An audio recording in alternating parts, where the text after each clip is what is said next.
では1番をお選びいただいた方のリーディングを行っていきます。今回のテーマはお相手のお気持ちということで、今回はあなたかそれともその他かどっちか、お相手が今天秤にかけていることを見ていきます。ということで、どっちかということなので、ここにジャスティス、はい、どっちですかっていうね、決めてくださいねっていうね、天秤にかけているこのジャスティスさんをご用意させていただきました。ジャスティスさんが見てるもとリーディングをしていこうと思います。気を引き締めてやっていきましょう。ではこちら側があなた様で、こちら側がお相手が天秤にかけているもの、何なのかっていうものを見ていきましょう。では行っていきます。今回使うタロットカードは全てこちら正位置で採用していきます。ごめんなさい。一つだけ正逆採用で使っていくかもしれません。まずあなた様側から見ていきましょう。そうですね。天秤にかけているもの何なんだろう。聞くのは私と仕事どっちみたいなセリフとかよく聞くんですけど、どうかなっていうことで、まずあなた様の現状、そしてお気持ち、お相手があなた様へ感じる気持ち、そしてあなた様とどうなりたいのかっていうことを3枚出していきます。まず今の状況です。お相手とあなた様の状況、チョイスのカードが出ています。では次はお相手様から見たあなたのお気持ちです。ペンタクルスの5、そしてこちらがあなた様とどうしたいか、ペンタクルスの10、とってもいいと思います。で、今回ジャスティスさんが見てるということでカードがこの辺しか使えないので、少しこう横に広げて見ていくんですが、このカード少しテカりやすいので、また照明でね見えづらくならないように気をつけながら、チェックしながらやっていこうと思います。あまりカードを動かさないようにしようかなと反省しております。はい。では今お相手様が他に天秤にかけていること、どんなことを気にかけているのかとか、あなた様以外に今例えばお仕事頑張ってますとか、友達と遊ぶ時間作ってますとか、いろんな状況のお相手様がいると思うんですが、見ていきましょう。1番さんのお相手様の天秤かけていること、はい、そのことの今の現状見ていきます。なんかワールド出てますね。そしてそのことに対するお相手様のお気持ち、カップの9、すごくいい未来が見えている。そしてこの天秤かけていることに対してどうしたいかっていうと、ハーミット入っているので、かなり強いことを言っていますね。そして今ここに対する2つの天秤かけていることと、あとはそうですね、アドバイスのカードも一緒にもらっていきましょう。そしたらこちらのフラワーエッセンシャルのタロットカードからもらっていきます。こちらも正位置です。この天秤かけていることに対してあなたが取るべき行動として1枚もらっていきます。ごめんなさいつられた男ですね。つられ人が入ってきています。これをあなたが取るべき行動としてもらっていきます。それでは今あなた様と、あとその他のもの、お相手から見たらどっちなのかっていうことでもないんですが、天秤かけてるものは何なのかとか、そういうものを見ていきます。今回はどっちっていうのをテーマに見ていっていますので、やっていきましょう。で、何度かチェックしてるんですが、どうしてもこの辺お部屋の照明でどうしても光ってしまうので、少し非対照的になるんですが、見えやすいようにこの辺に置いておきますね。そして見ていきましょう。お相手から見たまずあなた様の、現在の状況、あなた様とお相手の状況ですね。お相手目線でお伝えしていきます。あなた様にとても魅力を感じているんですよね。だけどまだあなた様をよく知らないとか、これから先どうしたらいいのかっていうやり方をまだわからない、どうやって仲良くなっていこうとか、関係の深い方でもお付き合いに進むためにはどういう手順を踏んだらいいのかなとか、どうやってあなたを攻略していこうかなとか、そういうのをお相手が考えているような状態です。まだ先が決められない、決め方がまだ決まっていない、手段がまだ決まっていないっていう状況ですね。ただ妄想が膨らんでいるような状態でもあるので、あなたとの今後について夢を見ているような状態でもあります。だから悪い意味ではないんですよね。あなたとこの先うまくやっていきたいなとか、あなたのことをよく考えてはいるんだけど、じゃあ現実的にどうやってやっていくっていう風に聞かれると、まだわからない、どうしたらいいんだろうとかね、そういう風なのを考えているような状況です。では、あなた様に対するお気持ちを見ていくと、ここペンタクルスの5番が入ってますね。これはお相手目線で言うと、あなた様に嫌われたらどうしようっていうのがもう単純に入ってきます。こうやって自分が今どうやってやっていったらいいかわからない、付き合っている方でも恋人に、あなたですよね、恋人にどう振る舞えばいいかわからないとか、この先どうやって進展させればいいかわからないとか、そういう現状が出ているので、こういう自分に対してあなたに飽きられたらどうしようとか、愛想尽くされたらどうしようっていうのを単純に考えています。不安っていう感じがしますね。そしてこの先どうしたいのかっていうのも見ていきましょう。ここはペンタクルスの10でサポーターが入っているんですね。これはすごくポジティブなカードでもあるんです。あまりカード持ち上げるとこれテカテカするから怖いんだけど、あまり持ち上げないようにして、これはあなたを支えていきたいとか、お互い支え合いたいとか、そういうことを言ってます。困った時があったら手を差し伸べ合いたいとかね、サポートし合いたいとか、とっても前向きに未来のことを考えてるんですよね。これはもうはっきり言って結婚とかね、家族とかっていうのを表しているんですよ。なので恋愛対象のあなたに対してはこの先のことを望んでいる。結婚にとらわれていないとしても、例えばお付き合いっていうようなことに発展していきたいとか、何か2人にとって将来を約束できるような前向きなことを考えています。誓い合いたいとか、そういうことも考えてますね。はい、なんか未来がすごく明るいんですよ。今の現状ね、やり方さえ決めてしまえば、お相手がどうするかっていうのを決めてしまえば、もうあなたに嫌われる心配がなくなって、この先に向かってやっていけるんじゃないかなっていうお相手の状況が見えてきます。ではもう一個ですね、お相手がもう一つ天秤にかけていること、これを見ていきましょう。これ何なのかっていうと、少し深掘りしないと出てはこないんですが、お相手が情熱を傾けているものとかですね、これに対して今願いが叶ったよってことを言ってるんですよね。今頑張ってきたことに結果が出てきたとか、そういうことが言われています。これは例えばお仕事だったら昇進とか、あとはもっといい住居に引っ越しできたとか、あとは海外進出っていうのも入ってくるので、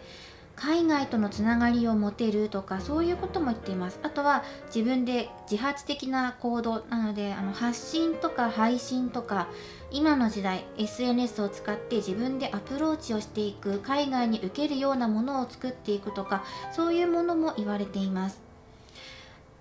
これが今叶ったよってことが言われているのと、じゃあ今どんな気持ちなのっていうと、この世界に対してカップのないウィッシュカードが入ってきてるので、もう達成したこと十分に味わっていますってことを言ってます。とても嬉しい。やってきてよかったとか、今すごくその充実感をかみしめているような状態ですね。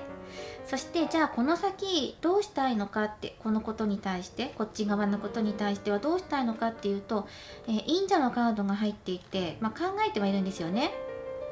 心の豊かさを大切にすることというのを考えています。達成していろんなものを味わった、それを今噛みしめているのを余韻に浸っているってこともあるかもしれませんが、次にどんなことをしようかとか、この叶えたことに対して、じゃあこの先のこととか続きのこと、一つクリアしたから、じゃあまた次のスタートへ行くためにどうしたらいいのかっていうのを考えているのかなっていうふうに思いました。今までのことをかみしめながら次をどうするかっていうのを考えているっていうような状況でもありますね。なんかめちゃくちゃこっちは叶ったとか、やりたいことができたってことを言ってるんですよね。こうやって見ていって、ではこのお相手少し深掘りしましょう。何が叶ったのかとか、もう少し具体的に欲しいですよね。ここをもらっていきましょう。そしたらお相手が叶ったことをこのタロットカードから見ていきます。このタロットカードは、制約採用で見ていきます。そうですね。お相手何が叶ったって言ってるんだろうか。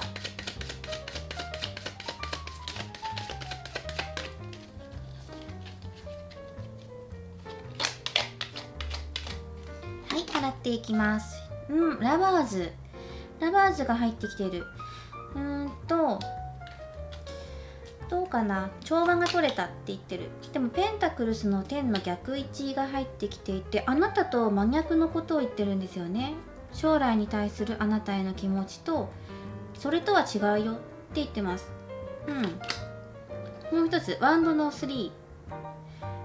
自分のやりたかったことが叶ったってやっぱり言ってるんですよね。何が叶ったんだろうって聞いてるんだけど、お仕事かな、なんか昇進っていう感じもする。情熱を傾けてることが叶っていった。だけどそれはあなたのことではない。ラバーズは恋人とは言ってはいますが、恋愛なのか恋愛じゃないのかっていうのを他のカードと足していくとまだちょっとわからない。まだ完全に恋愛のことを言ってるとは言い切れないですね。ただお相手の中でなんかね、決断できたよってことも言ってる。だから完成された、決断できたとか、幸せがやってきたとか、そういうことも言っていますね。そしてワンドの3は、仕事が成功したりとか、誰かが助けてくれるってことを言われているので、誰かと協力してくれる人がいるから達成できたとか、協力者がきっといたんでしょうね。達成するために誰かね、一緒にやってくれる人がいたとか。でもお仕事っていうのがかなり入ってくるんですよね。なんか努力して掴み取ってきたよ、嬉しいなっていうのが入っています。あとはここですね。ここはあなたとは逆だから、あなたのことではないってことを言ってるのと、あとはそうですね、これ家族に対することの逆で入ってきているので、そのままの通りお金の問題だったりとか、あとはそうですね、なんか家族の問題、家庭の問題っていうのもあるんですよ。お相手が例えばご両親との約束っていうのがすごく強い言いつけがあったりとか、極端ですよね。でも親のなんかね、家のしきたりとか親の約束とか、そういうのはなんか今の時代どうかなとは思うんですが、言われてたことがあったとか、そういうのに縛られていたのが少し難点だったなっていうのはあるんですね。家のことで解決したことがあるのかなっていう感じがします。この家族のカードがネックになってるんだよってこと、あとお金のこととか、そういうことを言ってるので、例えば家のことなので自分の住んでる住まいかもしれないですよね。さっき引っ越しっていうのも出てきたので、自分の住んでいる建物そのものの、改善が行われたりとか、仕事転職ってこともあるかもしれませんね。お金ってことも言ってるから、今まで続けてきた仕事を辞めてそれがうまくいったとか、その会社だったりとかチームとか家族、家庭、自分のお住まいのことに対して変えたかったことを今変えられたよとか、悩みが解決されたよってことを言っているんだと思います。ここがね、唯一逆で入ってきているので、これかなと思いました。そのことに対して今すごく頑張ってきて結果を出したんだよってことを言っています。自分が解決したいことに対して協力してくれる仲間とかもいたんでしょうね、ここに。でみんなで協力し合いながら自分の願いを叶えていったっていう感じがします。なんかね、仕事、建物、お金とかね、そういうなんか形のあるものが見えてきました。どうでしょう、このお相手、あなた様になんか嫌われたらどうしようとか、今選べないとか、どうやって仲良くなっていいかわからないとか出てくるんですよね。あなた様はお相手に対してどう思ってるのかっていうのもまず見ていきましょう。このお相手が天秤にかけていることを叶いましたっていうのは、あなたは知っているんでしょうか。どんなことかわかるんでしょうか。あなたがお相手に対する気持ち、そしてあとはこちら側ですね、に対する思いを見ていきましょう。まずお相手に対する気持ちがソードの9の逆位置で入っています。そしてもう一つ、こちら側に対しての思いはワンドの8が入っていますね。このワンドの8っていうのはやっぱり急展開とか急に物事がやってきたってことを言っているので、あなたにとってはお相手のこの叶えたことがとても急なことだったとか、突然言われたって方もいるかもしれないし、やっぱり海外っていうのも入ってくるので、例えばあなたとちょっとだけ距離ができる、住まいが離れる、引っ越しとかもあるので、住まいが離れてしまった、いきなりね引っ越すよとか、事務所移るよとか、会社移動するよとか言われたとか、あなたにとっては急な出来事だったっていう感じがするんですよね。お相手今まで頑張ってきたことに結果出したんだなってことは、でもその時点で知ったっていう感じがします。なんかうまくいってよかったねっていう反面、ちょっとびっくりしたかな、言われて、あーっていきなり展開したの、変わってったのっていう感じがします。そしてお相手に対するお気持ち、多分今まで不安なこと多かったんじゃないかなって思うんですよね。こっちの方にかなり情熱が傾いていたので、私と仲良くやってくれないのかなとか、もう仲良くできないのかな、これ以上進まないのかなとか、いきなりこういうことをやってきてびっくりしちゃって、あなたはあなたでお相手とうまくやっていきたかったとか、何か願いがあったはずなんですけど、泣いてるからうまくいかないから泣くんですよね。夜も眠れなくて泣いているとか。だけどこれはもうね、自分の結構心配しすぎていたところっていうのもあったのかなと思います。もしかしたらこのお相手が頑張ってきたことに対して心配している気持ちもあったりとか、もちろん自分と仲良くなるね、期間が離れてしまったとか、距離が離れてしまったとか、なかなかうまく思うようにいかないから悲しかったとか、そういうのもあるけど、うまくお相手がいくのかなとか、大丈夫かなとか思っている心配もしていたのかなっていうところもあります。頑張れって。そしてそれがもう終わっていった、なんか自分が思っていたよりもことが早く片付いたとか、お相手の方がね早く片付いたとか、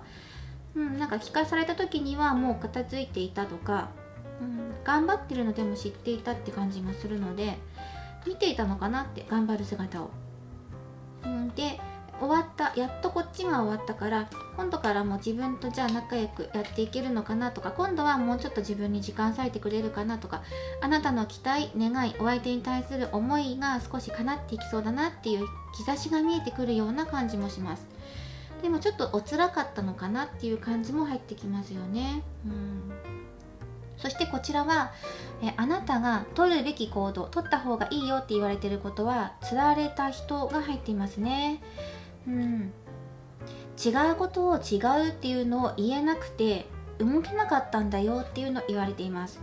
あなたが嫌だとか、こうしたいとか、自分の思っていることをそのまま口にすることができなかったのかなっていうのが入ってきますね。悲しい、不安とか、行かないでとか、そういうの思いながらも、表向きは頑張ってねとか、こっちの方時間取れなくても待ってるよとか、そういうことも言っていたかもしれませんね。言葉では応援していたけど、心の中の声っていうのはお相手にはちゃんと言えていなかった、本音を言えなかった、我慢していたってところがあるのかな。なので今度からそれを振り払っていきましょうっていうのを言っていますね。もっと自分が身動き取りやすいようにうまくやっていこう。じゃあ自分が動くためにどうしたらいいのか、まずそれを考えていきましょうっていうところから始まっていきます。はい、あなたの取るべき行動で見ていっています。で、最終的にお相手はあなたと支え合うような関係になりたいってことも言ってるので、多分これ自分の夢とか仕事とか、なんだろうな、なんかこう、建物とかね、そういうことも言ってるんですよね。チームワークとかね。なのでこういうことに対して、自分の活動していることとかやってることに対して応援してほしいとかね。あとはあなたとお相手それぞれ、これもお相手になっちゃってるけど、このジャスティスがねお相手になっちゃってるけど、お相手とあなたがそれぞれ支え合うような関係になりたいってすごく良いカードなので、あなたとはいい関係を築いていきたいって言ってるんですよ。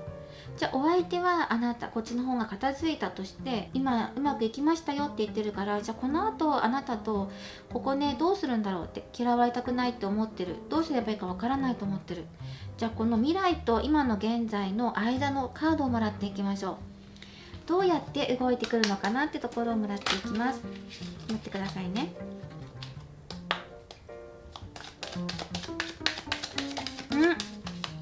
飛んできたペンタクルスの6の逆位置。じゃあもう1枚もらっていきましょう。なんか今度からはあなたのところにあなたを優先にしていくよってことを言われてるんじゃないかな。ワンドのページ、情熱をねあなたに今度は向けていくよって、こっちが片付いたから今度はあなたに向かって自分の熱意とか思いとか、あなたに対する思いですよ、届けに行くよって決められなかったって言ってるんですよね。それは何でかっていうと、こっちのことがあったから。こっちって、ね、何よって言ったら自分の夢とか、お家のこととか仕事、お金ってことです。これが解決したから、多分それで自分が今度あなたに対する情熱を傾けられるような、割合が高くなったっていうのと、あとは届けに行こうって言ってるから、自分のこの気持ちをあなたに届けに行く、動くってことですよね。あなたに対して向かっていくってことです。情熱的に向かっていこう、あなたに割合増やしていくよってことが言われています。嫌いにならないでねって不安になってるから、あなたもお相手もどっちも不安だったのかなっていうところが入ってくるんですよね。お互いそれぞれが、それぞれの気持ちで不安だったのかなって。だけど今度からはあなたに割合増やしていって、ちゃんとね行動に移していくからってことを言っています。はい、ここまでもらってきました。では最後にアドバイスカードを1枚もらっていきましょう。取るべき行動の他にもう1枚出していきます。結局、こうしたい、ああしたいとか、こうなりたいっていうことを言えなかったあなた様自身が、ご自身の意見をお相手に言うことができなかった、その状況を変えていこうっていうふうには言われています。その他にもう1枚です。このカードからアドバイスと、このカードからももらっていきましょう。2つ合わせて。これはね、このオラクルのギフトって言ってるので、このカードからあなたが受け取っていくものありますよねってことを確認されています。もちろんオラクルカードってこれだけじゃなくてこっちにもあるし、いろんなオラクルカードがあるし、オラクルなので別にカードじゃなくてもいい。あなたが今まで生活している中、最近生活していて感じることとか、それを受け取っていこうっていうことも言われています。あとはもう分かりやすく、ここに紅茶かな、なんかね飲み物の絵柄があるので、実際飲み物、温かい飲み物を飲んでみるとか、これをね実際取り入れてみるってこともいいかなと思います。ここにお花もあるので、花びらがあるから、例えばお花のね花びらの、バスシャボンみたいなやつをお風呂に入れて楽しむとか、お花の香りを楽しむこととか、あなたがこのカードからイメージされるもの、このカードからイメージされるものを実際行動に移してみる、これいいかなと思います。そして自分はやっていける、今ねできなかったことやっていこうとか、言えなかったことやっていこうって言われているので、それに対して自分ならできるっていう自分の可能性を信じていきましょうっていうことと、あとはこちらですね、これも可能性っていうのを表しています。自分の可能性ですね。過去の苦しみ、動けなかったことを手放す、なんかね言えなかった、悲しかったとか、そういうことを手放していこう。そしてその先を求めていってもいいし、進む勇気を持っていこうってことも言われています。自分が今ね自分の殻を打ち破る時なのかな。お相手に言えなかったことを言っていこうっていうのを言われていますね。ではここに叶えるリストっていうお話をねしていきましょう。これよく見たら37番と38番連番になってますね。なんか順を追ってやっていくと叶えていけるんじゃないっていうことを言われてる気がします。一つ一つ順を追ってやっていこう、順番を守りながらやっていこうとか、そういうことも言われていると思います。そして叶えるリストっていうのはね、今ここで多分画像を出すと思うんですが、叶えるリストをね導き叶えるリストっていうお話をしていきますね。具体的に今アドバイスをいただいた後に、この後じゃあどうするのかってことをもっと具体的に叶えるリストをあなたの中で作ってみてください。よくいろんなオラクルカードで出てくるんですが、やることをね書き出していきましょうって、文字に書いていきましょうっていうカードがよくあるんですね。で、私も何度かリーディングの中でノートに書いてくださいねとか、スマホのメモ機能でもいいから自分のやりたいこととか叶えたいこととか今考えてることを書き出してくださいっていうお話を今まで何度かしたことあるんですが、このやることリストとか叶えるリストっていうお話をしようと思います。まず具体的に自分がまずいつまでに、そうですね、そっか、じゃあその数字ももらっていきましょうか。そしたらここに37と38っていう風にあるので、37日後とか38日後、約1ヶ月とちょっとの間までに叶えたいことっていうのを書き出しましょう。1ヶ月くらいの間までに自分が1ヶ月の中ですよ、1ヶ月ちょっとの中で自分が叶えられることをまず3つ書き出します。そしてできればこのカードのアドバイスに沿ったものがいいですね。テーマとしては3つ出していきましょう。まず言えなかったことを言う1つ。今例えとして私が言っているのでカードをね見ながら私が参考にお話ししていますが、あなた様自身の受け取り方で構いません。ご自身で決めてみてください。例えとしてお話ししていきます。言えなかったことを1つ言う、動けなかったことを1つ動いてみる、自分のやりたいことを1つやってみる、そしてあともう1個、そうですね、そしたらじゃあ分かりやすく温かい飲み物を飲む、これを3つの項目として叶えるリストに書き出していきます。そしたらこの一つ一つにさらに3つに分けて、これを叶えるためにはどういう順番をたどればいいのかっていうのをそれぞれ書き出していきます。例えば自分の言えなかった気持ちを言うっていうことを叶えるとするなら、その1ヶ月の間にどういう手順を踏めば1ヶ月後に達成することができるのかっていうのを書き出していきます。例えば何でもいいです。自分が言えなかったことを一つお相手に言おう。今までありがとうって言えなかったとか、例えば寂しかったって言葉を言えなかった、これにしましょう。寂しかったよってことを言えなかったってことをお相手に言うとしましょう。じゃあそのためにどうしたらいいのか、3つの手順を踏んでいきます。まず1つはお相手の状況を見ることですよね。何でもかんでも自分の、タイミングでバーって言っても、じゃあ言ったから終わったっていうわけではなくて、お相手の状況を見て今お話できそうだなって、お相手に向かってくるって言ってるのでタイミングが多分つかめてくると思うんですよね。その時に言おうっていう風に決めるんだったら、じゃあまずお相手の状況とかタイミングとか周りの状況をよく見てみるってことが1つ。そして2つ目はどういう手段でお相手に伝えようか。電話なのか、メールなのか、 LINE なのか、直接会って話すのか、いろんな伝え方があります。お手紙として送るのかとかね、あなた様の中でお相手にどうやって伝えるのかっていう手段をまず2つ目に考える。では3つ目、この1ヶ月ちょっとの間のうちにその中でいつお話をするのか、約束をお相手と取り付けるとか、 LINE を送るとか文章で送るんだったら何月何日に送ろうとか、今これを見てから38日後までに叶えるとするなら、じゃ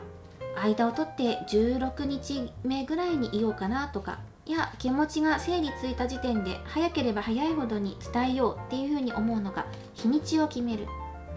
こういう3つの手順を踏んで38日後までに必ず1つあなた様の気持ちを伝えるっていうことがまず叶えるリストの1つですね。そして次2つ目、動けなかったことに対して動いてみるということに対しては、じゃあどういうことを動いていきたいのかっていうのをまず1つ決める。どう動くのか、自分が。例えばお相手に会いたかったけど会えなかった、会いたい、この38日後までには一度は会いたい、顔を見たいって思うんだったら会いたいっていうのを決めますよね。そしたらその会いたいことに対してまず手順を考えていきます。1つ目、会うためにじゃあどうしたらいいのか。さっきも言ったみたいに、じゃあお相手の状況を見ないといけないですよね。今お相手がどこにいて何をしているのかっていう状況を知ること。じゃあその次に何をするのか、会う約束を取り付けることですよね。いつ空いてるとか、会いたいなっていう気持ちを伝える。じゃあ会うために最後にお相手の返事をもらわないといけないですよね。会えるのか会えないのかとか、いつ会えるのかとか、そういうお相手の返事をもらう。この3つの手順を踏んで38日後までに、よし1回でも顔を合わせよう。もし顔を合わせられないんだったら、通話とかスマホを使って顔をね合わせられるような通話機能を使おうとか、そういうことを考えておく。そして3つ目は温かい飲み物を飲む。そのためにまず何をしたらいいのか、これも簡単に手順を踏んでいきます。1つ、温かい飲み物、どんなものを飲むのか、バリエーションを増やした方がいいのかなとか、紅茶かな、緑茶かなとかね、コーヒーかなとか、温かい飲み物って何だろう、まず考える。次に食器、その他のものを用意する。そして3つ目に実際に行動に移して飲んでみる。そして飲んで味を確かめて、いろいろ味わった感想をその叶えるリストに感想を書いておく。ここまでしてみましょう。この叶えることリストのポイントは、この期間の間に自分ができることを3つ書き出すことです。必ず達成できることで構いません。なので無理はしないことです。あと途中で体調が悪くなったとか、そういうことがあったら無理をしないでくださいね。ただ自分に言い訳をつけてやめるとかではなくて、必ずその38日って決めた期間の間にやりきることが大事です。書き出すだけで終わりではなくて、続けてみること。だから続けられること、小さなことで構いません。続けられることをやっていきましょう。そしてこの38日っていう期間を達成した後に自分が振り返ってみるんです。叶えられたのかとか、達成できたのかとか、必ずやってみて、それで味わってみてください。自分がどんなものを受け取ったのか、どんな思いを感じたのかとか、そういうのが感じられます。私は自分自身の中で言うんだったら、私はねいつもねこの叶えるリストを書くときにイメージすることは、自分のダイエットのことを考えます。私はダイエット万年ダイエッターなんですが自分が例えば1ヶ月だったら1ヶ月って決めて、1ヶ月の間にどれぐらい体を絞りたいのか。例えば体重でこだわる人もいるし、体脂肪でこだわる人もいるんですけど、分かりやすく体重でいきましょう。体重で例えばですけど50キロ体重がありましたと。そしたら1ヶ月に何%体重を落としていけるのかっていうのをまず考える。体重を落としたいっていう大きな目標があって、じゃあこの1ヶ月の間に体重を落とすっていう最終目標のために3つやることリストを作っていきます。1つ食生活、2つ運動、3つ睡眠みたいな感じでやっていくんですね。そしたら、食事のところはまず朝昼晩食べる、1日3食食べよう。そしておやつは1ヶ月我慢しよう。そして飲み物は水かお茶、コーヒーだけにしよう。ジュースとかは飲まないっていう風に、自分の中でね1ヶ月できそうなこと、ちっちゃなことでいいですよ。お菓子食べないって完全に決めるんじゃなくて、例えば週末以外はお菓子を食べないとか、そういう少しね甘くしても大丈夫です。これなら自分でもできそうだっていう風にちっちゃい目標をつけていくんですよ。運動だったら例えば1日10分でもいいからストレッチしようとか、ラジオ体操しようとかね、体にいいことやってみようとかね、そういうちっちゃいことをまず書いていく。睡眠だったら睡眠で、そのことに対してもちっちゃいこと書いていく。それを1ヶ月それぞれやってみて、その後どうだったのかっていうのをその後に振り返って自分で確かめてみるんですね。で無理して例えば1ヶ月10キロ落としたいって、50キロの人が10キロ落としたいって5分の1ですよね、体重の。それはもう多分ねほとんど無理なんじゃないかっていうぐらい、かなり厳しいことしないと無理なんじゃないかっていうぐらいのことなんで、1ヶ月10キロ痩せるぞとかそういう大胆なことは考えずに、1ヶ月確実に自分ができる具体的な目標を立てるんですよね。50キロだったらだいたい1ヶ月に約自分の体重の 5% 以上は落としてはいけないっていうふうに言われているので、じゃあ50キロだったら 5% は 2.5 キロだから、じゃあその半分の 1.5 キロ、1キロぐらい1ヶ月痩せようかなって、それでいいんです。結果として自分が痩せたいっていう気持ちに1キロ減ったってことは近づいたってことになるから、自分で達成したんだ、頑張ったんだ、やりきったんだっていう小さなことを積み重ねてやってきたんだってことを実感してみてください。そしたら今まで自分が悩んでいたこととか動けなかったこと、言えなかったことに対しての自分の見方が変わったりとか、考え方が変わったりとか、気持ちとかね、この先に対するものの見方がだんだんと変わってきます。自分の可能性を見つけることができるんですよね。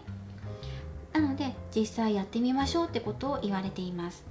この導き叶えるリストっていうのをぜひやってみてください。どんなことでも構いません。今具体的にカードが教えてくれることを出したんですけど、あなた様の中で思い当たることで構いません。自分が例えばいついつまでにっていう期間を決めて、分かりやすい期間を決めて、それまでに必ずできそうなこと、小さなことから始めてみましょう。そして必ずそれをノートに書いて日記みたいにやってみてくださいね。この叶えるリスト、必ず効果があります。そう、1ヶ月10キロっていう効果は確かにはないんだけど、1ヶ月1キロっていうものだったら達成できそうって自分が思えること、それは必ず達成できると思います。あなたが続けるんだったら、達成するんだったら、実際やりきってみるんだったら、いろんなことが変わってくると思います。なのでそれを体験してみてください。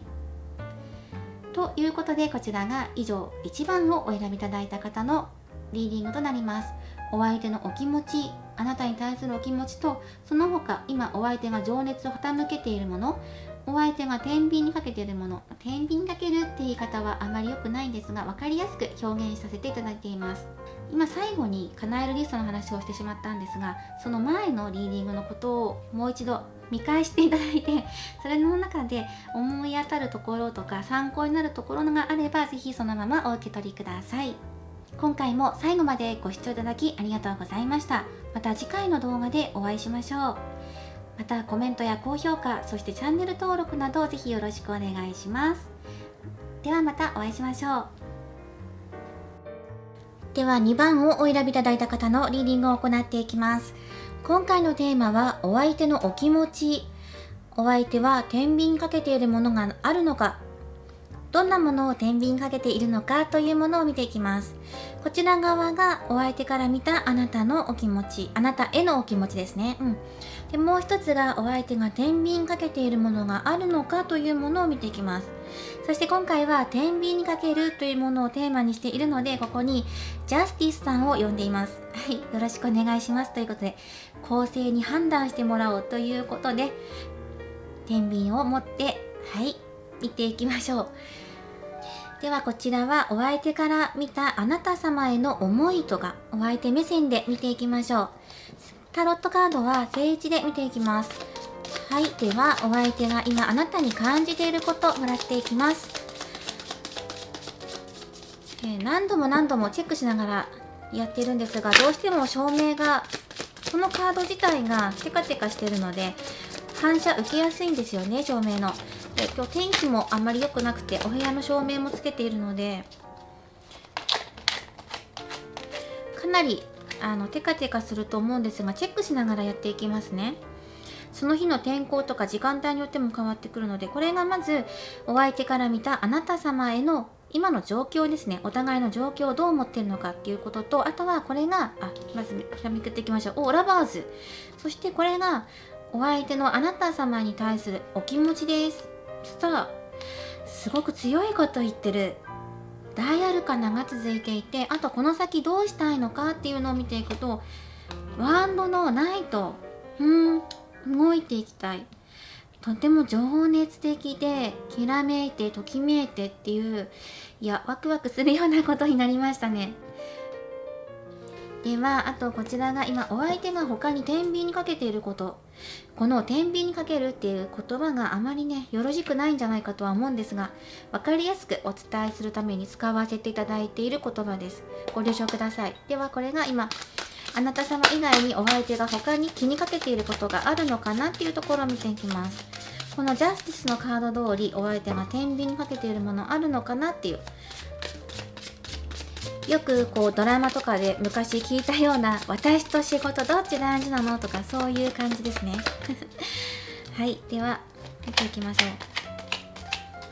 これがお相手がその天秤かけているものに対しての今の状況です。ワンドの10、そしてそれに対する思いとかですねを見ていくと、強行のカードが出ている。そしてじゃあこのことに対してお相手どういう風にしていきたいのかなって見ていくと、カップの10入っていますね。ちょっとねこの辺光るかなとは思うんですが、ちょっと待ってくださいね。やっぱりちょっと光っているちょっと対照的にならないかもしれないんですけど、寄せていきますね。では次に、あなた様が今やるといいよって、あなたが今取るべき行動というものをテーマに1枚アドバイスをもらっていきます。これも正位置でもらっていきます。はい、もらっていきましょう。同じ強行のカード、絵柄が違えど強行のカードが出てきています。何かね、訴えようってか訴えようだって自分の意見をね主張していくっていう感じがしますよね。このイメージはまたこれとは違うイメージが入ってきます。ではお相手が今天秤かけていることを見ていきましょう。はい、照明のチェックもしました。あまりカードを動かさないようにやっていきますね。お願いします、ジャスティスさん。ということで2番をお選びいただいた方というのは、お相手が天秤にかけていることって正直、はっきりとズバリ言ってもいいでしょうか。はい、行きましょう。これは天秤にかけていることはあなた様のことです。あなた様のこと、お相手自身のことでもありますね。あなたと例えば仕事とかじゃなくて、あなたとあなたあなたとあなたで両方のことを考えています。両方というか、自分たちのことを考えています。わかりやすく言うと、天秤かけていることあるけどあなたのことですよってことを言っているのと、安心してくださいということでいきましょう。まずそうだ、カードを動かすとね、これねちょっとテカテカしてるから気をつけましょう。まずこちらが現在の状況です。あなた様、お相手目線で見ると、今あなたのために全力を尽くしたい、あなたが喜ぶ顔を見たいとか、あなたと幸せになっていきたいっていう状況が出ています。2人仲良しでやっているとか、仲良くやっている、うまくやっている、お付き合いする手前だったらもうすぐそこまで来てるのかなっていう感じがします。今お付き合いされている方でもうまくいっているとか順調っていう方も多いんじゃないかなっていう感じがしますね。お相手から尽くされる愛を感じている方もいらっしゃるのかなと思います。そしてあなたに対する思いです。これは星のカードなので、2人が一つになる時っていうのが気持ちとして現れています。あなたから癒しをもらっているし、希望ももらっている。お相手にとってあなたっていう存在は星のように輝くような存在だ。そしてお相手があなたと叶えたいというふうに思っていること、今から実現していこうっていうふうに考えています。実際この未来を見るとワンドのナイトが出ていて、アクションって書いてる通り、もう情熱的にあなたに向かって一本矢を向けて勢いよく向かっていくかのようにあなたのところへ行きますからねってことを言われています。今幸せにうまくいっているよっていう方でも、ここからさらに未来もっと進展していくとか、もっと情熱的な関係になっていくっていうのが現れています。2人のスピードがさらに駆け上がっていくんですよね。あとは引っ越しっていうのも入ってくるんですよ。この引っ越しっていうのが2人で1つになるための引っ越しです。なので同棲とか同居とかそういうこともあるかもしれません。とにかく今お相手があなた様に対する思いっていうのがとても素晴らしい内容で、素晴らしい流れで、勢いもあって出てきているので、ときめき、癒し、情熱揃っています。はい、ではお相手がもう一個天秤にかけていること、これを見ていくとワンドの10、そして鳳凰、そしてこれがカップの10で、要約すると、あなたのことが好きで好きでしょうがなくて、好き、ときめき、癒し、情熱だけじゃなくて、ここに安定を入れたい。はっきり言ってこの先の関係を進めていく、もっと進めていく、結婚したいってことを言っています。とても分かりやすいとても分かりやすいお相手かなと思います。カードがねストレートに出てきていますね。まず今の現状に対して、あなたに対してはすごくうまくやっている、仲良しとかね、ときめいているっていう状態でもあるんだけど、その一方で結婚のことを考えてるんですよね。これ結婚の誓いを立てているカードですね。同じカードなのに絵柄が違うので意味合いも少し変わってくるんですよ。このカードは結婚を表すカードです。結婚の誓いを立てているところのカードなので、気持ちのところで出てるってことは結婚したいってことを言ってる。シンプルに言ってますね。で、今のその結婚したいっていう気持ちに対しての状況が伴ってないよってことを言ってるんですよね。もうすぐそこまで来ているのに、今壁がね、現れてるよってことを言ってるんですよね、お相手の中で。だから、結婚したいことに対して今障害が出ている。自分の目の前に立ちふさがってるものがあるよって。それはあなたとの恋愛のことじゃないんですよね、きっと。こっちはうまくいってる。あなたのことはうまくいってるし、これからどうしようかっていうのもちゃんと自分の中で分かってる。ただ、結婚したいってことに対してだけはちょっと考えなきゃいけないところがあるとか、課題があるなっていうふうには感じている。で、結婚したい。そしてその先どうなるのかっていうと、これはハッピーエンドのカードです。シンプルですよね。心地よさ、そして安定とか幸福を表しています。つまり結婚したいっていうふうに思っている気持ちを叶えるためにこれからやっていく。そしてこれは幸せなんだ、ハッピーエンドに向かってやっていく、動いていく、安定求めていく。実際そのための行動を移していくんじゃないかな。自分たちが満たされるようなことをしていく。もちろん気持ちの面は十分満たされてるし、これからもどんどん満たされていく。気持ちだけじゃないよねってところを言ってるのかなと思いました。点点と来てるので、10、5、10っていう風に来てるので、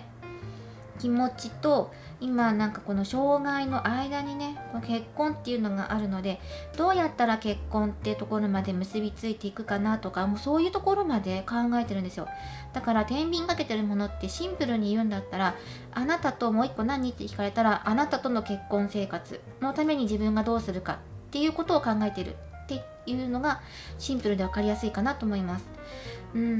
なんか私と仕事どっちなのじゃなくて、そう、あなたとの結婚について考えているっていうふうに私は感じます。ということで、ではあなたが取るべき行動に、ここに同じくね、強行のカードが出ていますが、こっちはどっちかっていうと主張しているっていうふうに感じるんですよね。とても強い意志をあなたが示すことっていうのが言われています。そしてこれは大きなパワーがある時でもあります。今あなたにとてもね、パワーがみなぎっている時でもありますので、あなたの進む方向を間違えてしまうことにもなり得ます。そうなってしまうと違う方向にそのパワーが流れていってしまうので、違う方向に向かわないように、間違わないようにリラックスしてねって、少し気を緩めていっても大丈夫だよってことも言われています。意思を示すことと、あともう一つリラックスしましょうって、同時のことをねやっていこうって言ってるので、かなり難しいことを言ってるような気もするんですが、でもあなたはやっていけるから大丈夫だからねってこともここで言われています。ではなんかね、幸せなカードだなって私は感じるんですが、結婚の価値観って人それぞれですので、お相手の結婚の価値観と、もしかしたらあなたの価値観が違うことでお相手が悩んでるのかもしれないし、あなたと結婚することで今自分に足りないものを探しているのかもしれない。課題、ここにあるんですよね。あなたが結婚に対してどう受け止めているのかっていうのはちょっとここは一回置いといて、お相手の中ではもう結婚したいってことを言ってます。そしてこの課題を見ていきましょう。少し深掘りして見ていきます。お相手何かね、そのためにやっていかなきゃいけないよってことを言ってる。あと実際どう動くのかなって、結婚したいと思ってるのはいいんだけど、あとこの未来もね、あなたを幸せにするからねとかね、安定させる、なんか引っ越しっていうのが入ってくるので、本当に住居を建てるとか、結婚するんだったら家建てたいよねとか、こういうところ住みたいよねとか、あなたとの遠距離だったらあなたの近くに行きたいよねとか、そういうことを言ってるのかもしれません。向かっていくカードなので、あなたのところに行くよってことなんですよね。ではこのまず困難に思っていることを見ていきましょう。ソードのクイーンの逆位置、決められない。例えば誰かに反対されている、自分の情熱を打ち砕かれるような誰かがね、誰か、お相手のご両親とかかな、ソードのクイーンだからお母様的な存在だったりとか、誰かに反対されている、自分の気持ち、結婚したいっていうことに対して反対されている。じゃああなたはどうなんだろう。あなた様のお気持ち見ていきましょうか。結婚っていうワードをお相手が強く出してきてるんですが、あなたはそのことに対してどう思っているのか。あなたがね、お相手に強く意思表示をしていきましょうって言ってることは何なのかっていうのも見ていきましょう。よ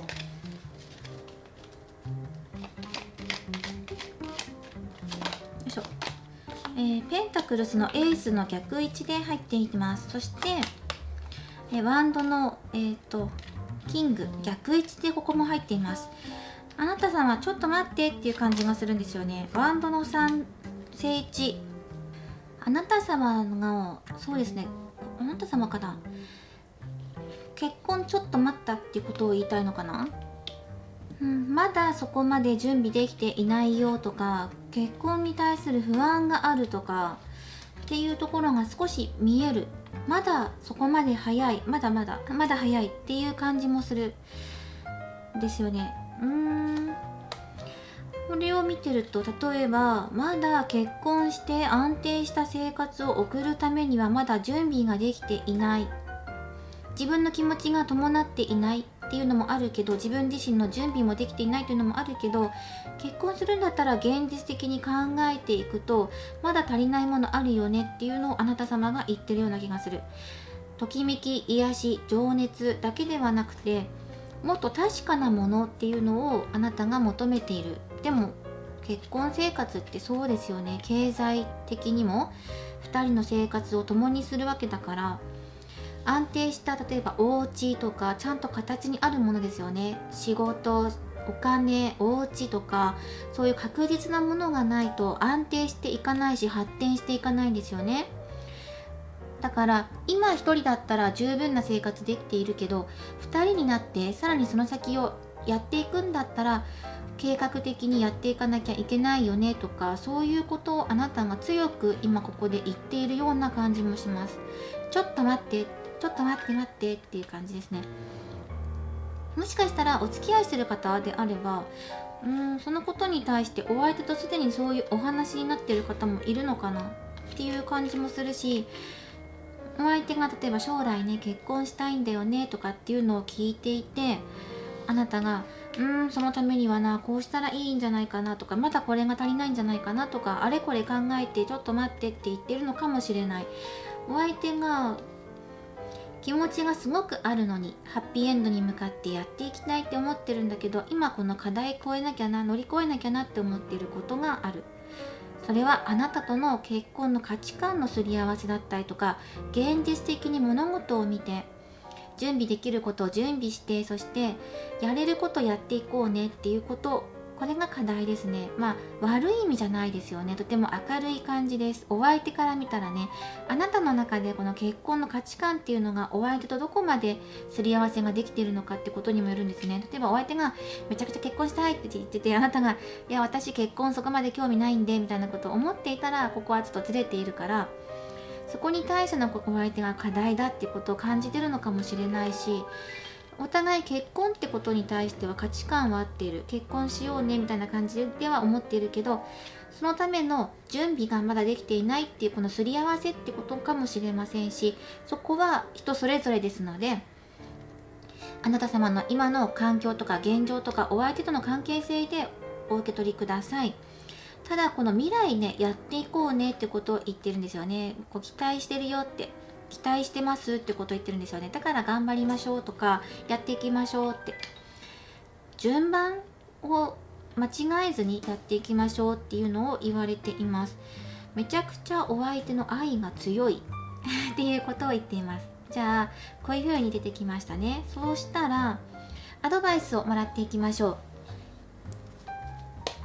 ただあなた様は強い意志をお相手に示していきましょうとは言ってるんですが、もうすでに示しているんですよね。そしてただあなた様のその意志っていうのがとても強いエネルギーがあるという時期に今入っているので、その自分の発する言葉とか意思の進む方向性とかを間違えないように少しリラックスしてくださいねとは言われています。その他に何が必要なのかというのを見ていこう。ライオンさんだ。いろんな不安を抱えていたとしても、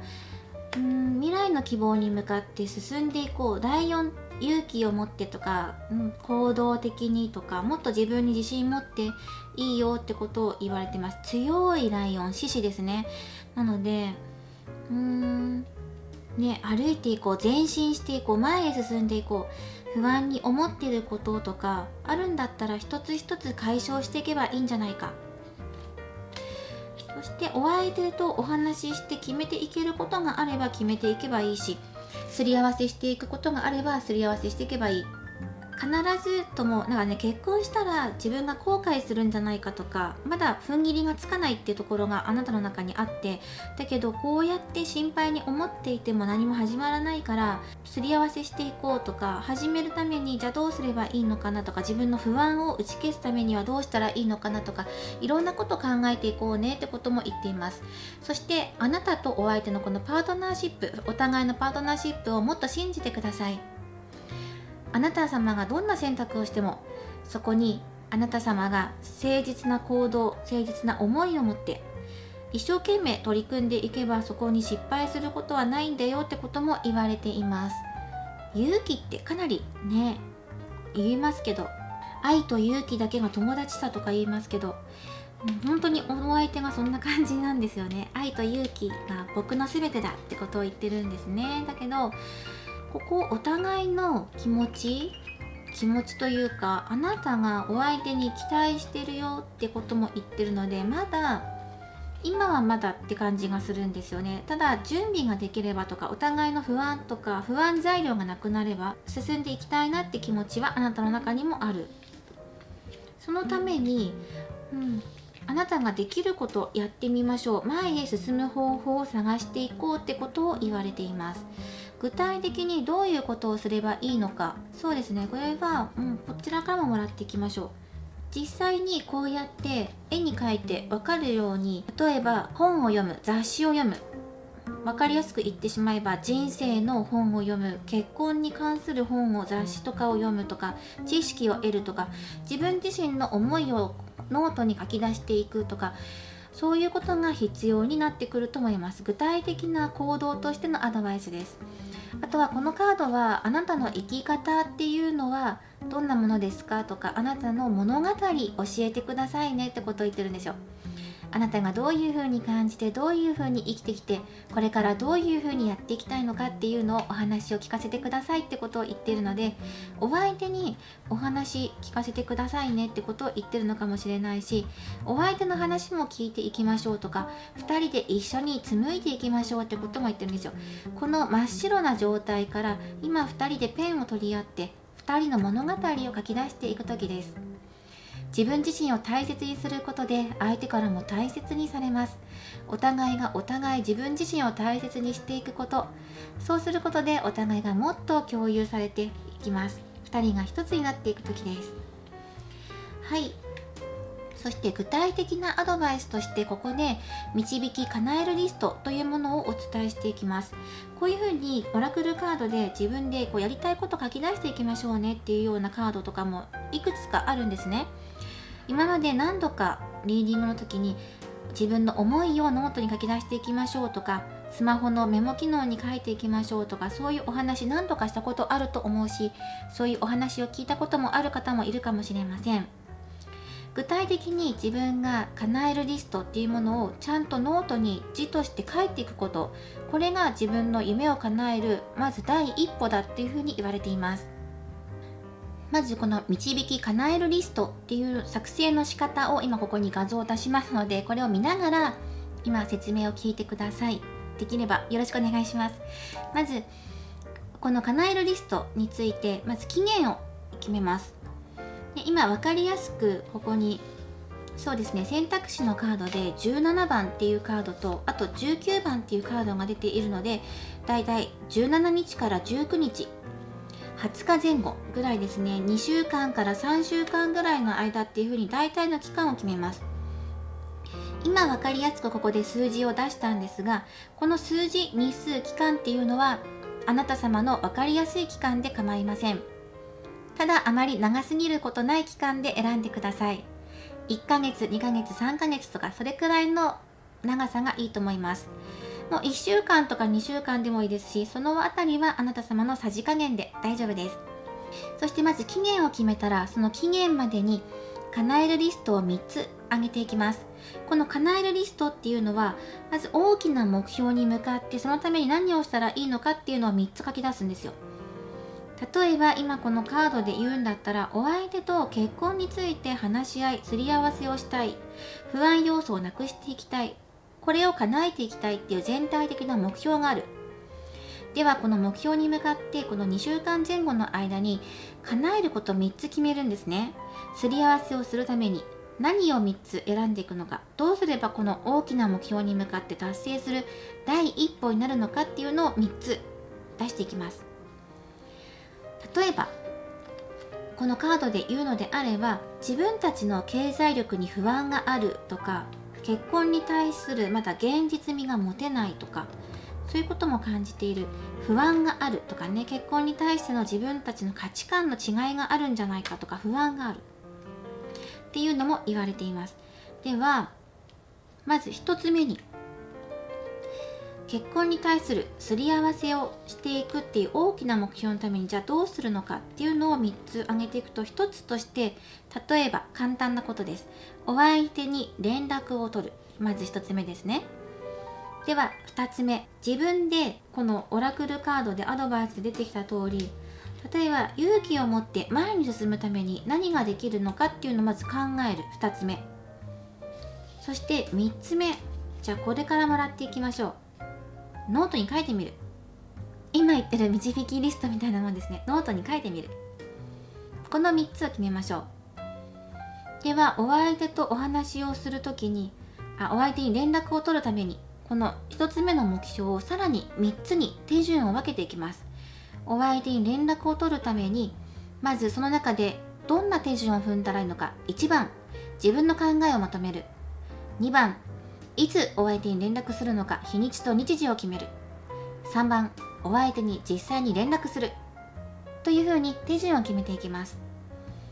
期限は2週間ぐらいの間、2、3週間の間っていうふうに決めます。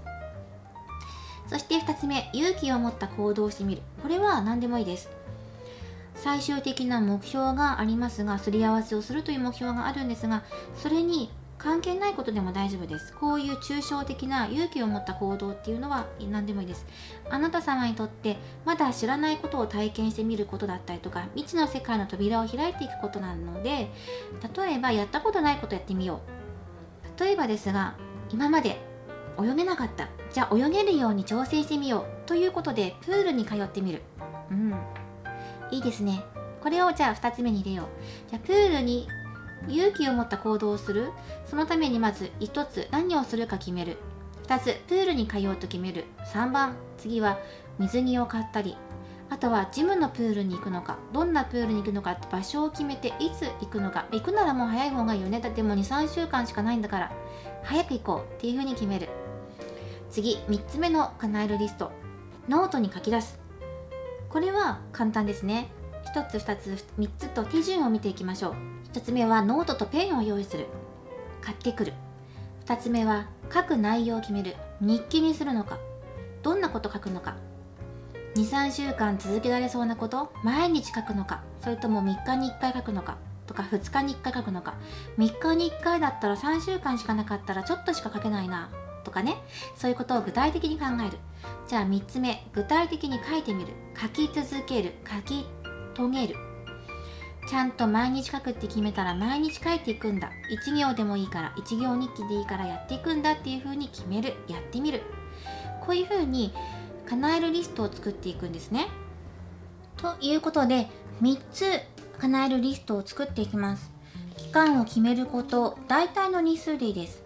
分かりやすく1ヶ月とかね、そういう風に決めてみましょう。あまり長いスパンで目標を立ててしまうと、それを達成するまでのどうしてもね、くじけてしまう、途中で諦めかけてしまったりしやすいので、1ヶ月なら1ヶ月っていう形で、自分だったらこれぐらいの期間にこれくらいの小さなことをやっていけそうって思うようなことから始めてみてください。わかりやすく私のことを例えて言うなら、私はダイエット、いつもダイエットしてます毎年毎年いつもダイエットしていて、じゃあそのダイエットを1年間頑張ろうって決めても1年間じゃやり遂げるのかって言われたら、答えは私はノーなんですよね。結果を見るとノーになってしまうんですよ。一生懸命やろうと思ってる、そのためにじゃあ何をすればいいのかとか、自分で具体的に目標を作るんですよね。だけど長いスパンだとどうしても途中でこう諦めちゃったりとかしやすくなってしまう、もういっかとかいうふうに思っちゃったりとかもしやすいので、達成感をあまり味わえないんですよね。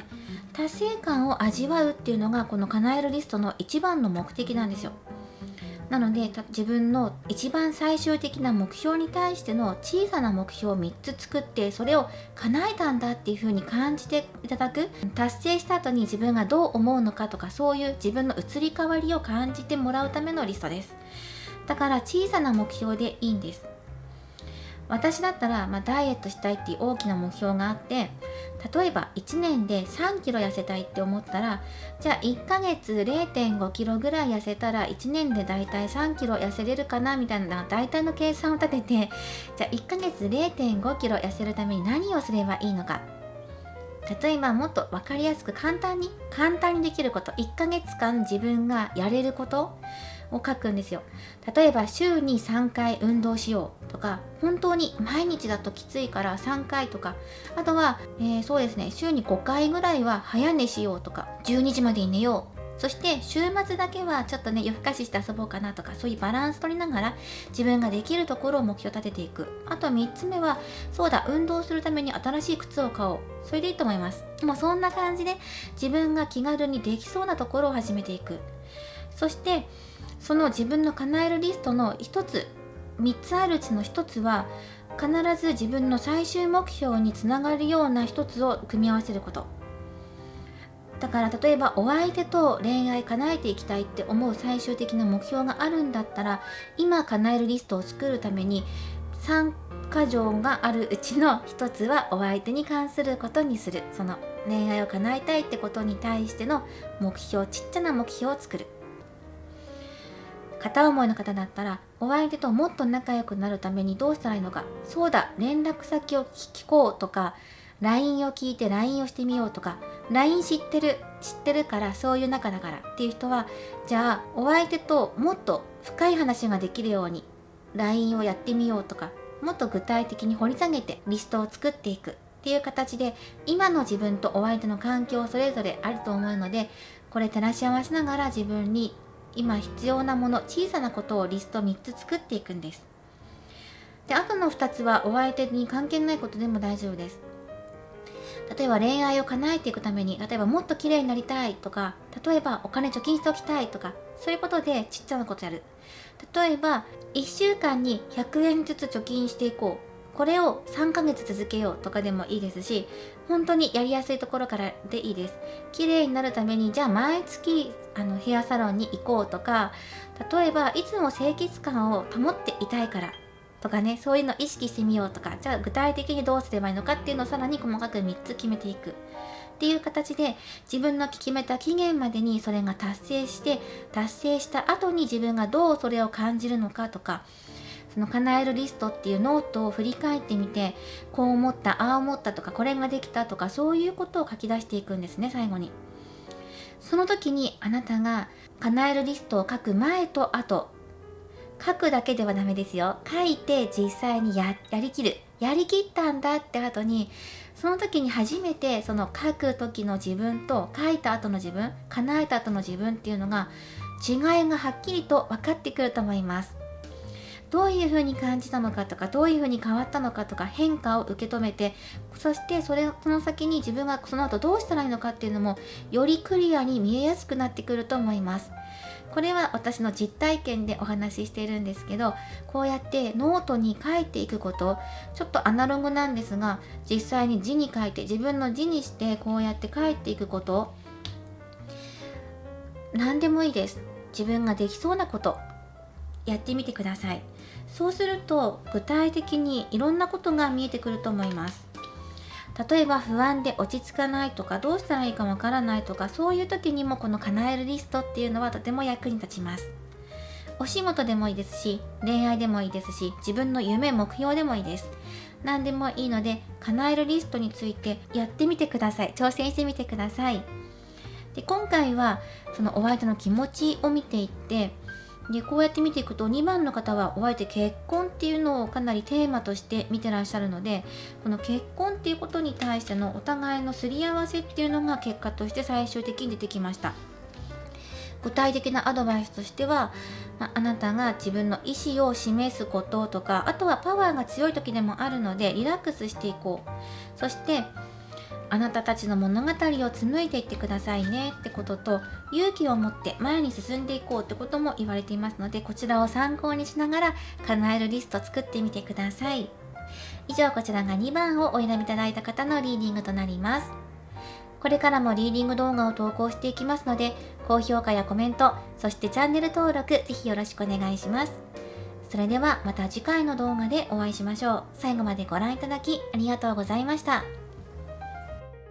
では3番をお選びいただいた方のリーディングを行っていきます。今回のテーマは、あの人の今のお気持ち、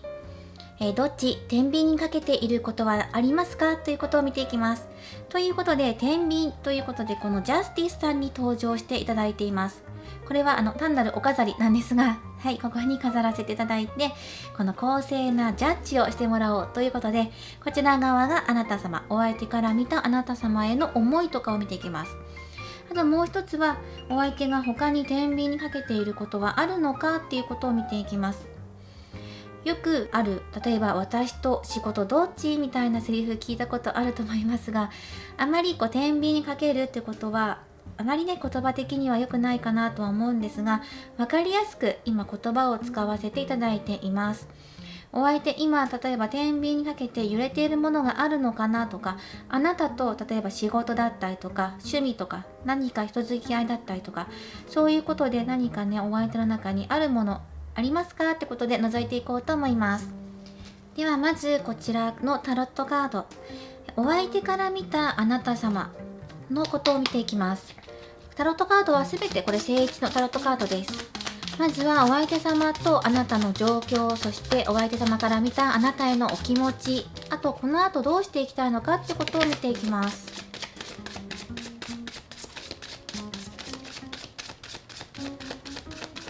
はい、見ていきましょう。そういうことで、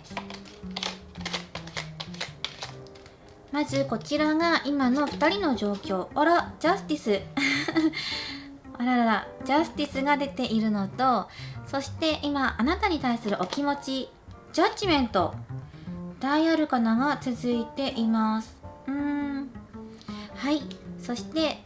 これからどうしていきたいかって思っているのかというと、カップの6が入っていますね。そしてあとはこちらのカードですね。今度はお相手がもう一方、あなたと天秤にかけていることありますかということで聞いていきます。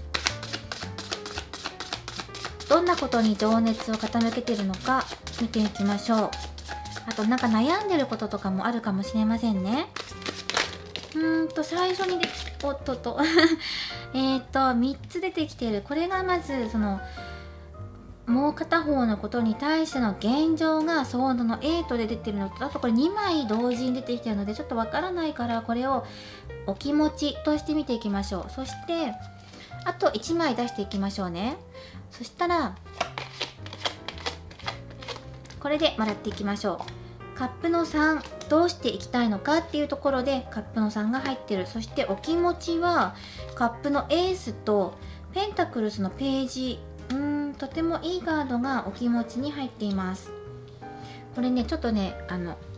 テカテカするんで確認していきます。このカップの3が見えづらいですね。少し上に寄せていきましょう。はい。このお気持ちとどうしていきたいのかっていうのと、今の現状が少し苦しいかなっていうところはありますね。ではあなた様が今取るべき行動を見ていきましょう。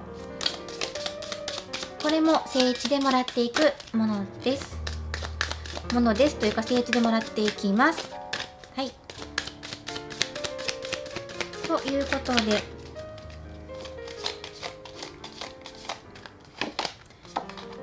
力のカード出ています。少し似ていますね。でこれを見ていくと、あなた様に対する思いとこちらの思い、いろいろちょっとあるので、少し深掘りしてカードを足しながら見ていこうと思います。これ過去の天使ってことをもう確定して言われています。もう確実に過去って言葉を使って出てきているので、あとこれもね、過去っていうのも入っているので、あなた様のところに昔のことっていうのが入ってくるんですよね。あなた様との思い出だったりとか、そういうことを考えているっていうのと、あとここは現状的に身動きが取れないけど、この先明るい展開を求めているっていうね、このお相手の天秤かけているもの、少し深掘りしたいっていうのがあります。ここをもらっていきます。でお相手がね、身動き取れないとか、この先どうしたいっていうのははっきりとわかるんですけど、何に対してそう思っているのかっていうのをもらっていきたいと思います。具体的に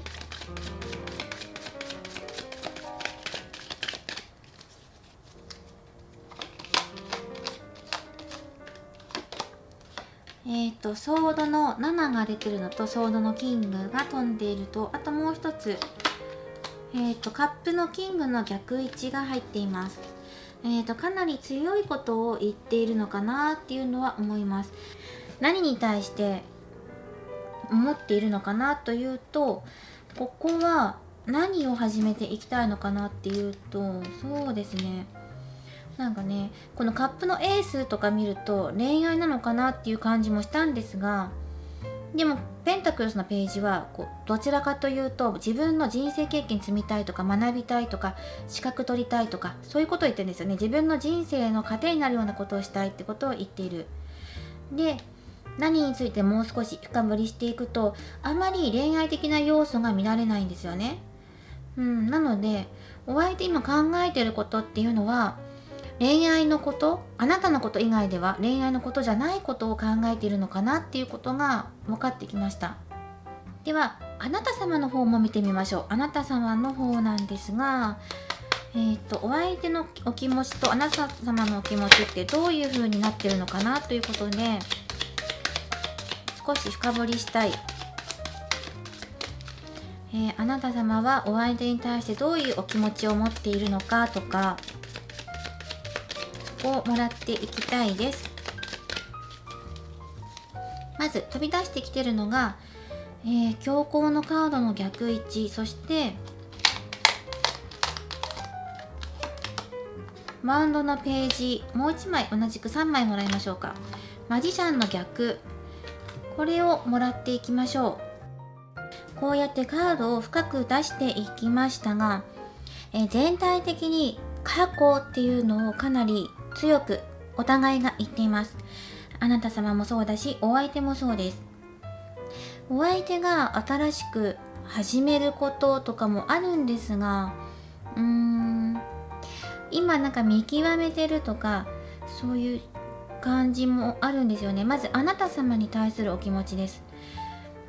お二人の状況ですね。お二人の状況、お相手目線から見ていくと、お互いにとってより良い方向を決めていきたいとか、お互いにとってのいい選択をしていきたいとか、何かね、今お飾りとして出しているこのジャッジメント、このね、ジャッジメント、ジャスティスのカードに対して同じく対抗してきてるんですよ。ジャスティスでドドンとやってきてて、言いたいことありますって言ってるんですよね。で、何を言いたいですかって、あなたに対する気持ちを教えてくださいって言うと、結構ね、昔のこと、昔あったことを言ってるんですよね。例えばですけど、一部の方では復縁で見ている方もいるかもしれません。距離が今離れていますとか、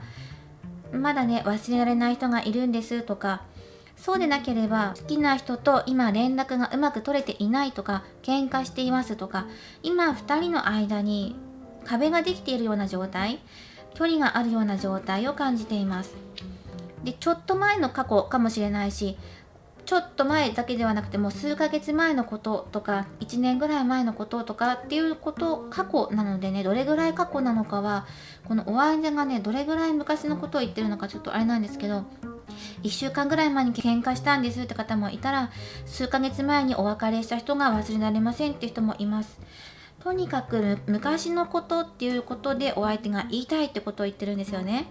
その昔のことっていうと、かなり昔に遡るとこの2枚が揃うと前世っていうのも出てくるんですよね。前世のつながりを感じているとか、そういうことも表してはいるんですが、前世のつながりがあるような深い縁を感じるっていうことなのか、それともこの昔のこと、ちょっと前のことに対してのお互いの気持ちっていうのを確かめたいとか、そういうことを言いたいのかなっていうふうに感じます。そしてこっち先に見ていきましょう。お相手が天秤にかけていること何ですかって聞くと、あなた以外のことって考えてることで見たんですけど、ここ今自分が身動き取れませんっていうカードが出ています。縛られている、ガチガチになんかね凝り固まっているとか、自分が今ここから抜け出したい、暗闇から抜け出したい気持ちがあります。そういう状況にいますよってことを言われています。ではどんな気持ちでいるんですかって聞いていくと、この2枚が出ていますね。これは経験を積んで物事に取り組んでいきたいとか、あとはそうですね、なんかねお知らせ、あなたに届けに行きたい、あなたにというかここに対して自分で何かね知らせを持っていきたい、届けに行きたいことがあるって言ってるんですよね。それは自分自身経験を積んだことでそれが分かるってことを言ってるのと、始めたいってことを言ってるんですよね。始まりを表しているカップのエース、エモーションって書いてるんですが、カップのエースは通常愛の始まりっていうふうに言われているので、愛を求めているのかなっていうふうに思ったんですけど、ここ最終的にどういうふうにやっていくんですかっていうと、これお祝いとかっていうカップの3でも、この中に再会っていう言葉も入ってるんですよね。ワード合わせていくと、かなり昔のこと、復活とかまたチャンスがあるならみたいなことを言っているのと、あとやっぱり再会して楽しみたいとか、喜びを分かち合いたいとか、新しく始めていきたい、自分が成長したらっていうことも言っていて、今とにかくこの苦しい思いから抜け出したいってことも言っているんですよね。でこの苦しい思いってじゃあ何ですかっていうふうに深く見ていくと、自分自身のね勝手な行動をしてしまったことを少し悔やんでいたりとか、あとはあなたの信頼を失ってしまったんじゃないかとか、今自分が抱えていること、身動きが取れないことに対して信頼を失ってしまったんじゃないかとか、自分自身勝手な行動をしてしまったがゆえに信用をなくしてしまったとか、疑われるようなことをしてしまったとか、あと逆で自分自身が疑いの目を持ってしまったとか、そういうこともあるんですよね。でそういう迷いとか不安とか疑いから来ることとかで、自分自身、お相手がガツンと何かね決断したようなことがあって、それのせいで自分自身が動けないってことを言ってるんですよね。そこに対してあなた様のことを深掘りさせていただきました。あなた様からお相手どんなことを考えていますかっていうので出した3枚です。この3枚を見ていくと、あなた様も何かね誤解を解きたいとか、疑ってしまったとかね、お相手を疑ってしまったことが過去にあったんだよ。だけど連絡を取りたいけどなかなかね連絡取れないんだよなって、自分の中で気持ちがあるんだけど、言いたいこと、伝えたいこと、伝えたい気持ちがあるのになかなかそれを伝えられないってことを言ってるんですよね。お相手に向かってやっていけない、少し後悔する気持ちも残っているんですよね。お相手を疑ってしまったとか誤解してしまったことがあってっていうのが出てくる、お互い出てくるので、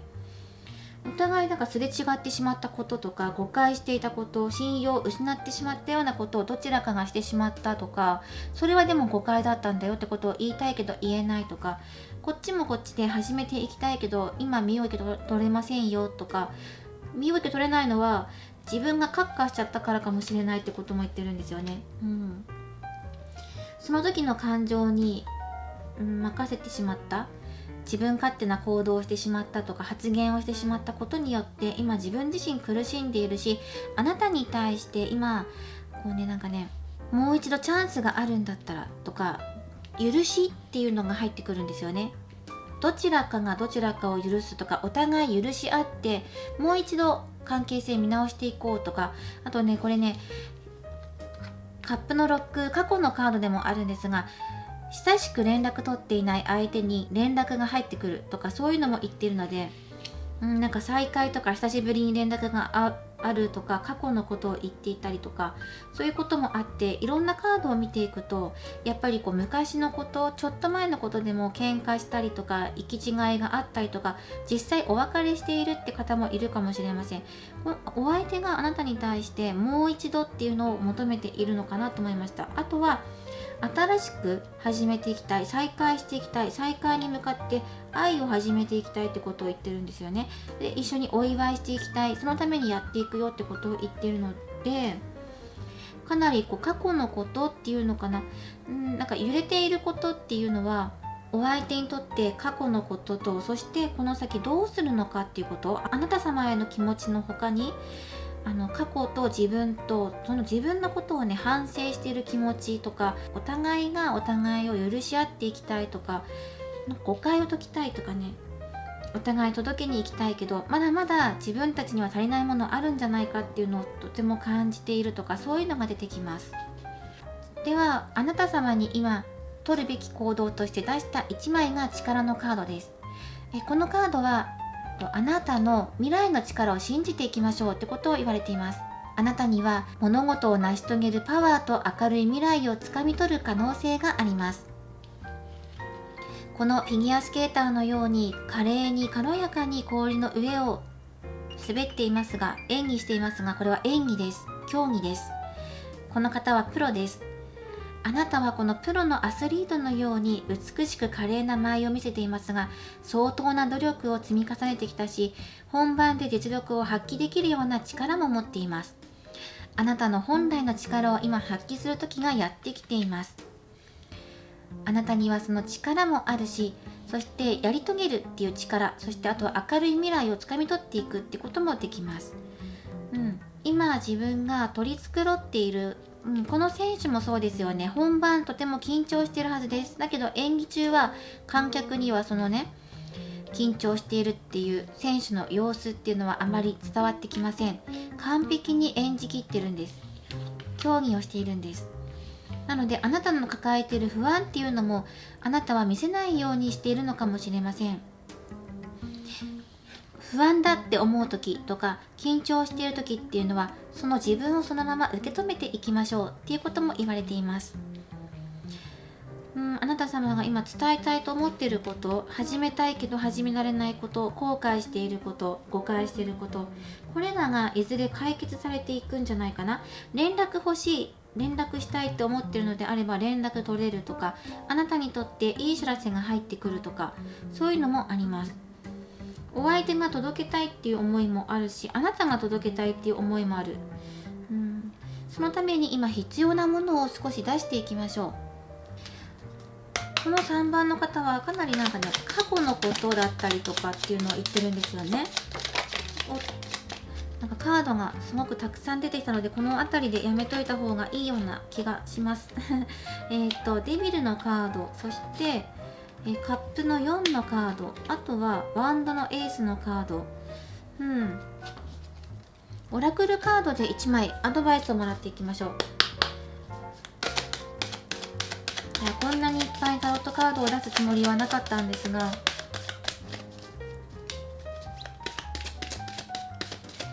今諦めかけていることあるんじゃないかなっていうのを言われていますね。あなたがお相手に対しても諦めた方がいいんじゃないかなって気持ちがあるけど実現できないんじゃないかって思うことがあるんじゃないかなっていうふうに思います。はい、このカードをもらっていきましょう。では今お互いにとって必要なメッセージとかアドバイスとかをもらっていきます。うまく始められなかったとか、そういうのをずっとお互いが抱えているような、かなり複雑な感じがするんですよね。悩んで決められなかったことっていうのを、もうそれってじゃあ何なのかって言ったら、お互いがお互いに対する、例えば嫉妬心だったりとか、誤解していた気持ちとか、執着していたこと、お互いが依存し合っていたような関係を今正していきたいってことも言ってるのかもしれません。平等にとか正していきたいってことも言ってる。どちらかが嫉妬とかではなくて、多分お互いがっていう感じもするんですよね。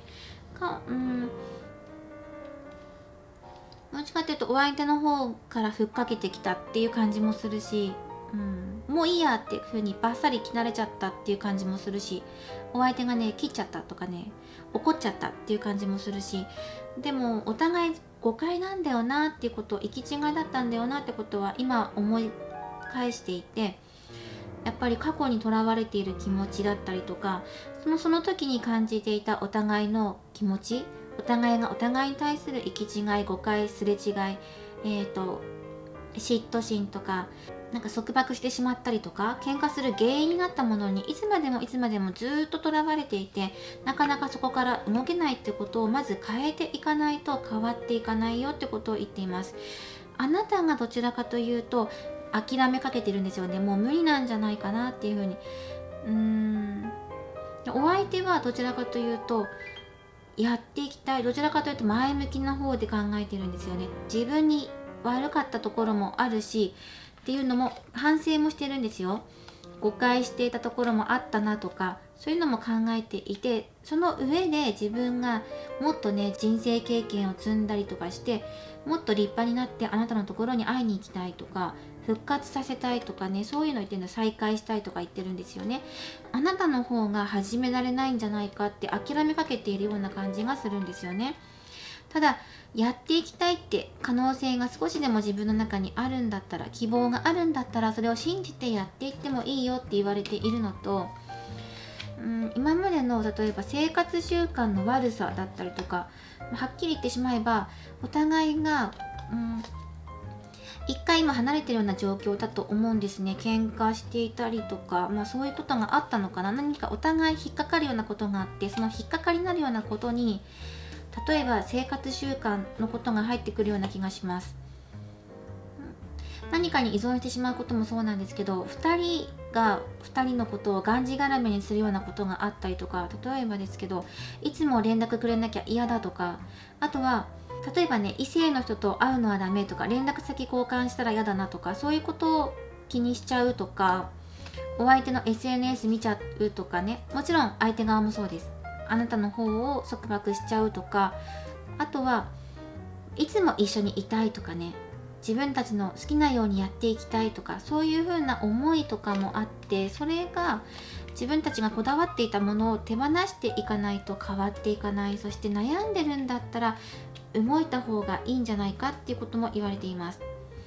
今自分たちの可能性を信じて動いていってみよう。今エネルギーがある状態、あなたに、あなたの持っているエネルギーを生かす時がやってきています。あなたがいろいろと生み出すパワーを持っているので、もし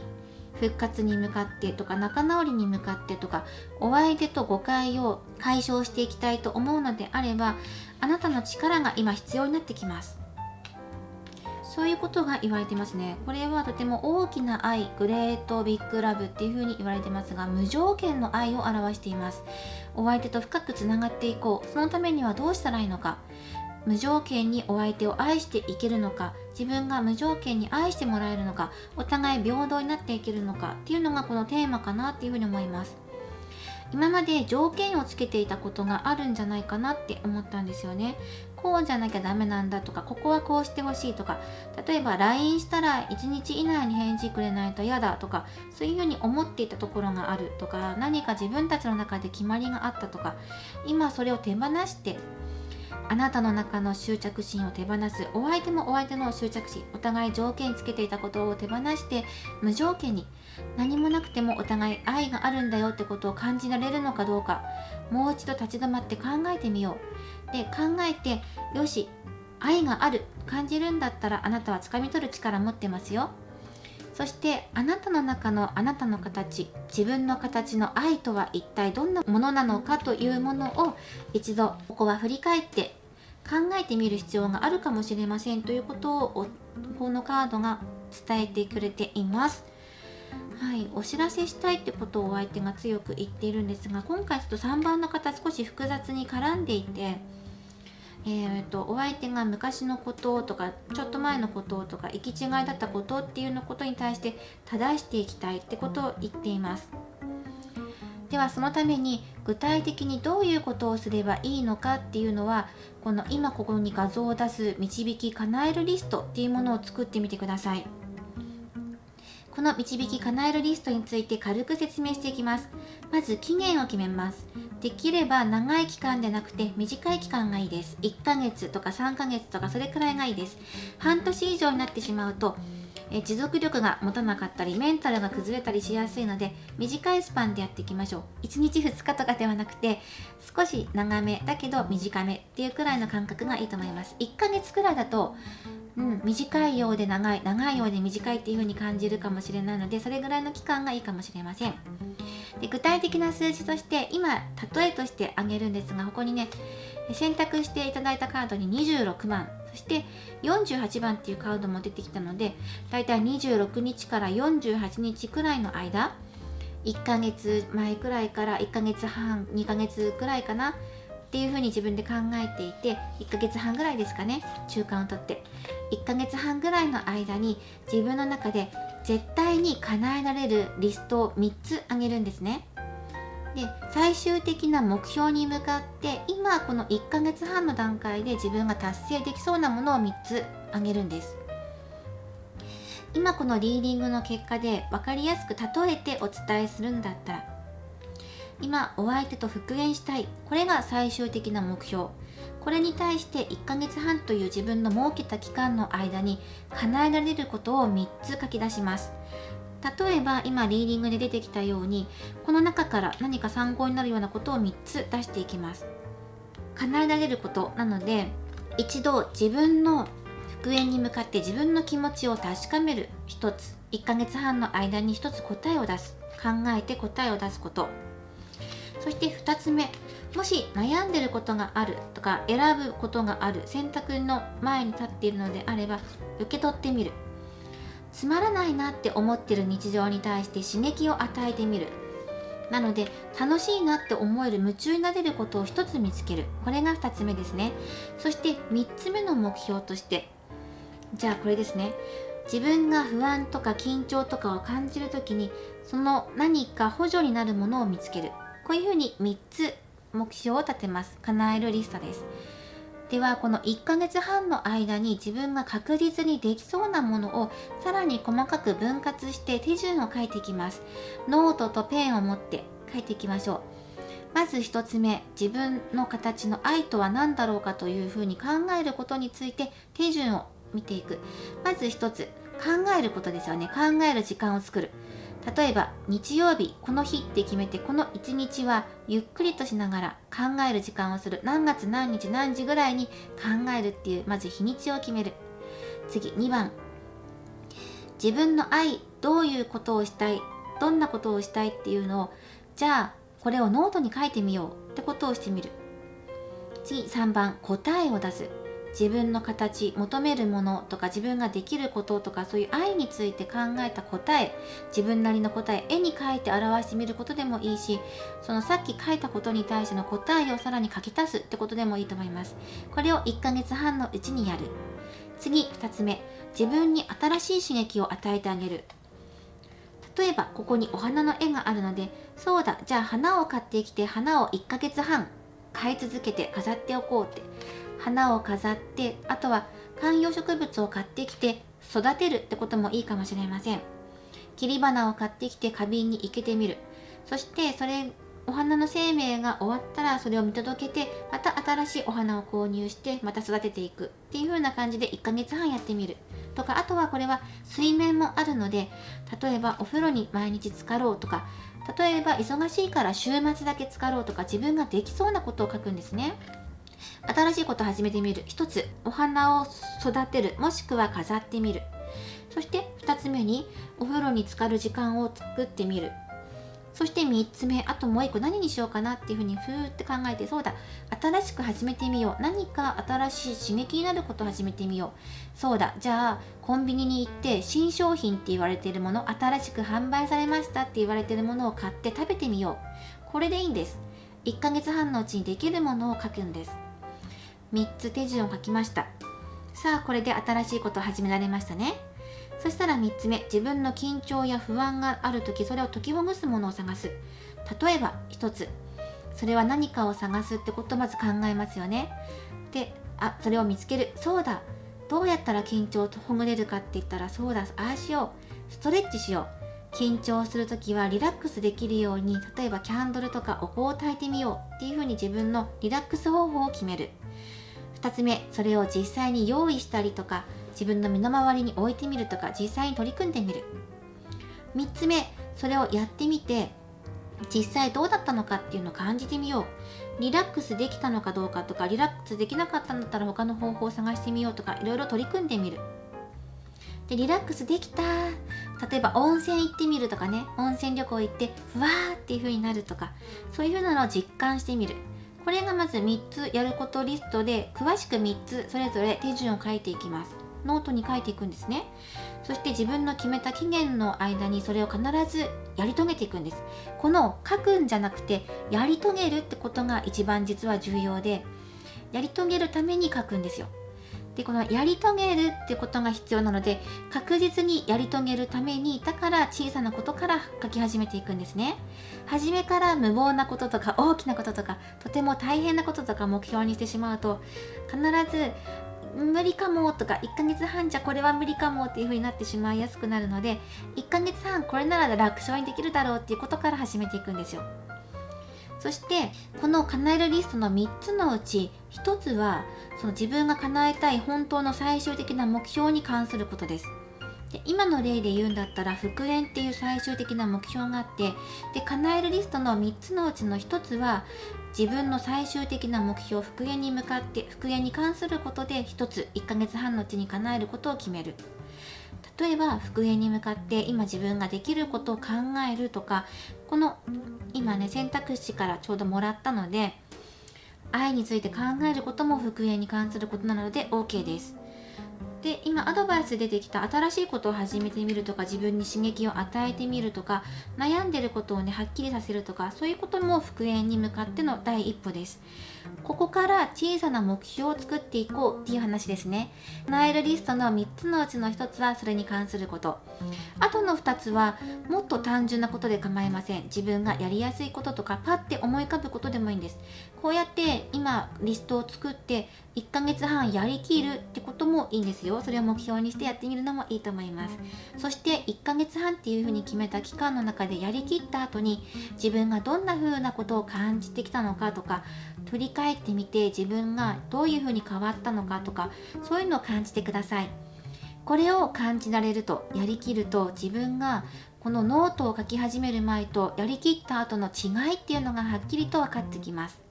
そうすると自分の最終的な目標に向かってのものの見方、考え方とか捉え方とかが変わってきます。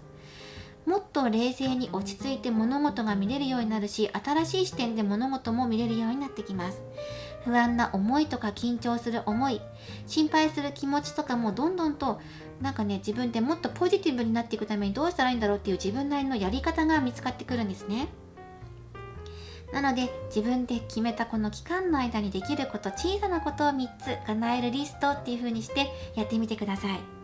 そして味わってみてください。どんな風に自分が変わるのか、ワクワクしながら自分で取り組んでいってみてくださいね。